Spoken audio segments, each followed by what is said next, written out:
Good morning, everyone. Shavua Tov.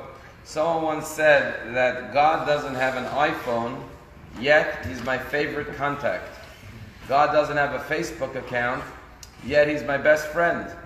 And God doesn't have a Twitter account, but yet I follow Him all the time. And although God has the most massive communication system in the world, He never puts me on hold. The 10 days of Teshuvah, as we approach Yom Kippur, the days to feel close and recognize our personal recognize our personal relationship that every human being and every Jew has with God. The Baal Shem Tov says, we start the Shemona Esrei 3 times a day, and what do we say? Blessed are you, God, Baruch Atah Hashem, Elokeinu, our God, Elokei Avosseinu, and the God of our forefathers. Elokei Abraham, Elokei Yitzchak, Elokei Yaakov, the God of Abraham, the God of Isaac, and the God of Jacob. And he says, why don't we just say Elokei Avram, Yitzchak, and Yaakov, the God of Abraham, Isaac, and Jacob? Why do we have to say 3 times? The God of Abraham, the God of Isaac, the God of Jacob. Moshe says something very beautiful.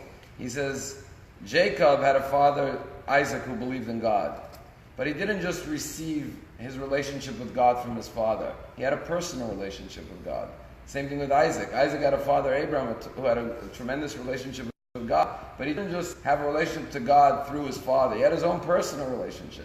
And so to every person, even though your parents taught you faith in God, you have to develop your own personal connection and relationship with God. You can't just rely on the fact that I got it from my parents. And that's why the first thing we say is Elokeinu, our personal God. In addition to that, He was also the God of our forefathers. Why? Because each one, Elokei Abraham, Elokei Yitzchak, Yaakov, each one had a personal connection with Hashem. And Yom Kippur especially is the day to peel away all the layers and find our personal contact and connection with God. The Kotzker Rebbe says something very beautiful. It says in the Talmud that the gates of tears are never closed. That when we come before God, especially in Yom Kippur, if we come with tears from the heart, sincerity, the gate of tears, Sharei Dema'od, Lo Ninalu, they're never closed. So he asks a very good question. He says, if the gates of tears are never closed, why are they gates? If a store is open 24/7, they don't need locks on the door, right? There's no need for gates if the gates of tears are never closed. And the Kotzker Rebbe answers that there's 2 types of tears. There's one set of tears which come from despair, from depression, from sadness. There's another type of tears that is tears over sadness, but mingled with tears of optimism, of hope, of faith, and joy for the anticipation of the future.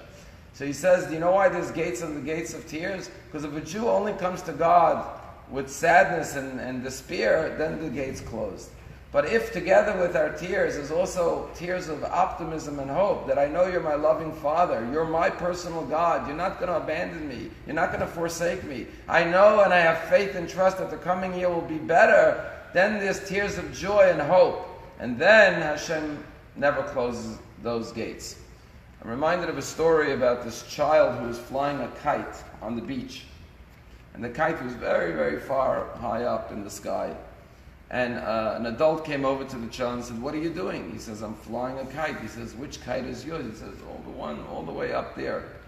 And then the adult said to the kid, I can't see the string. It's so far away. I can't see the string connecting you to the kite. How do you know you're still flying the kite? The kid looked at the adult and he said, every once in a while I feel a tug. When I feel the tug of the string, I know I'm still connected to the kite. How do you know if you have a personal connection to Hashem? When you're davening, you feel the tug in your heart, you feel the pull, you feel the personal contact and connection, then you know it's your personal connection with God. And when we have a personal contact and connection with God, and we know that He's our Father, we know that He listens to our prayers, and surely He will answer our prayers and grant us that which we're praying for the coming year.